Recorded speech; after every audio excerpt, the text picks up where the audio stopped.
Hi, good morning. It's me again. I haven't said anything in a while because I'm trying to keep my mouth shut, but this is just getting too crazy.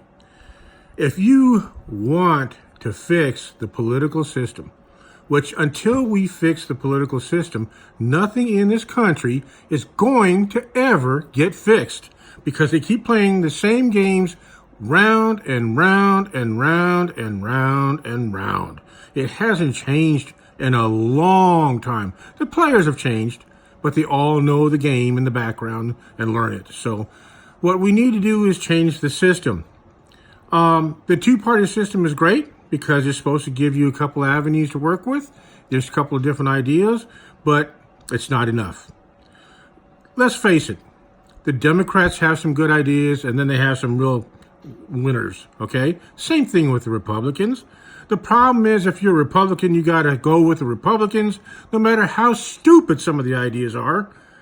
And yes, you do get some good ones through. Same thing with the Democrats. The Democrats have some great ideas, and you want to go along with them, but unfortunately, you also have to back the stupid ideas. To me, being independent and picking the best of both worlds is the only way to go. Take the best of what the Democrats have to say and the best of what the Republicans have to say, and you put it together, and what do you end up with? The best. Okay? That's the only way to do it. We need a third party, maybe even a fourth party, to bring a different view into what's happening on here, to get rid of this monopolies that keep happening, to quit switching different zones together so they can get better votes. All they are worried about is getting elected so that they can have power and financial gain. In a lot of cases. But power is definitely it. And that leads me to another thing. You have these old guard guys that get up into power and control things. Literally control things. They control what the others vote for by manipulation. They control whatever the lobbyists want by manipulation. So how do we change that? Someone said we restrict the terms. That's a good idea. They can't establish that much control and that many contacts if the terms are shorter. So if you go maximum 2, maybe even 3 terms of 4 years, not 2. Because I'll tell you what happens with 2. They get elected, they spend a year getting everything under control, and then and making a few changes or trying to, and then they start campaigning. So you basically get a half a year to maybe a year's worth of work out of them. They spend the rest of the time campaigning. So go 4 years. Give them an opportunity to really work. Okay? 2 years, 2 terms, I'd go at maximum 3. That's up to 12 years. That's still a long time. Personally, I think 2 terms of 4 years each is it. Now, that takes care of some of the monopolies that are contrived through the government. The next thing is, you got to get them to quit buying elections. We are being bought by advertising, not by what stands for what the president or candidate stands for. Think about it. Whoever has the most money, and that's why they always talk about who raises the most campaign funds. Whoever has the most money can buy the most advertising to get the name out most, not to sit there and tackle the problems that we have at hand. So, how do you eliminate that problem? Simple. Take away those dollars. Instead of one candidate earning $10 million and one candidate earning $1 million, it goes into a central campaign fund and distributed evenly. All of a sudden, that little guy who has the biggest message has a chance to get it out there. And that big guy who buys all the advertising space so he can't get it out there is now running head-to-head with him. So now what you end up with is people going over and campaigning against what is really needed, not just getting the name out and who can have the most advertising. So goes to Central Campaign Fund and also all the lobbyists. There is no more lobbying. And anything that they want to put in is going to go in the Central Campaign Fund anyway, so they can't buy politicians. Okay? If they can't give them the money, they can't buy them. So what happens there is you end up a lot of lobbyists going out of work. And that means, again, we could actually look at the true problems and vote for the true problems and get them straightened out.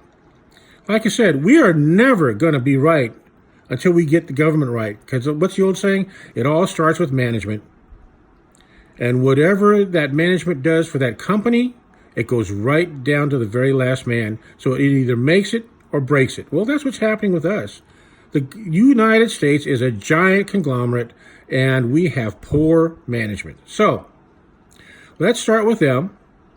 Then the last thing is the president will be campaigning on off times. In other words, 2 years, he campaigns, 2 years later, the Congress and House campaigns, so that they're not campaigning all at the same time.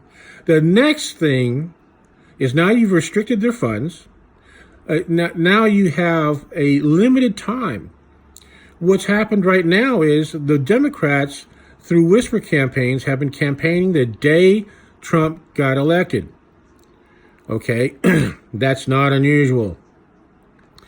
They figure if he's in-house now, he'll probably win the re-election, but we need to discredit him starting immediately. So by the time the elections come around, he's discredited again. Well, the other problem is, because they want to raise funds, they start campaigning a year, year and a half, 2 years before the election ever comes forth. So we now enact a law. There is no campaigning. There are no speeches with hidden campaigns. There is nothing regarding campaigning whatsoever. Whatsoever. Until at least 4 months before the elections. And that's it. So now you've restricted the funds, you've restricted the time, and maybe we can get some work done instead of campaigning. So all they do is campaign, raise money, campaign, raise money. They don't get anything done. Well, those are some things that will help change the government. Restricted terms, restricted funds, elimination of lobbyists, limited time for campaigning. Now everybody's on an equal footing.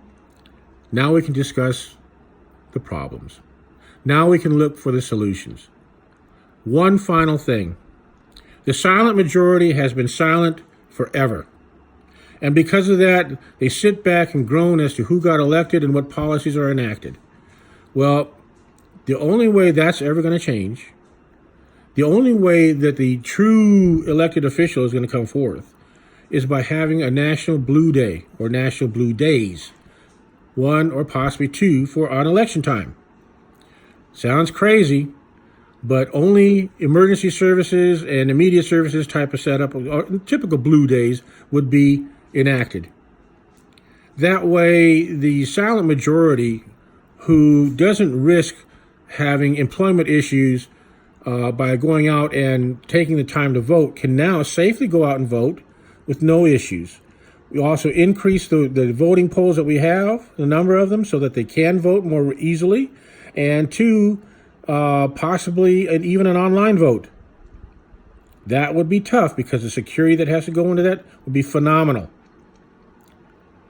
Along with ID'd vote, so that there is no voter tampering. You know, that's as old as voting is, you know, but it does happen. So you have ID vote, you have blue days, so that the silent majority can actually step up and say what needs to be done for America. You have restricted campaign dollars, you have restricted campaign time, you have restricted terms.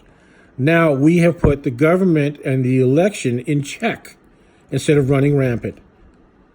That needs to happen. If that happens, we have a start. We have a beginning. This is me again, Jim Harris, ranting and raving. Over and out.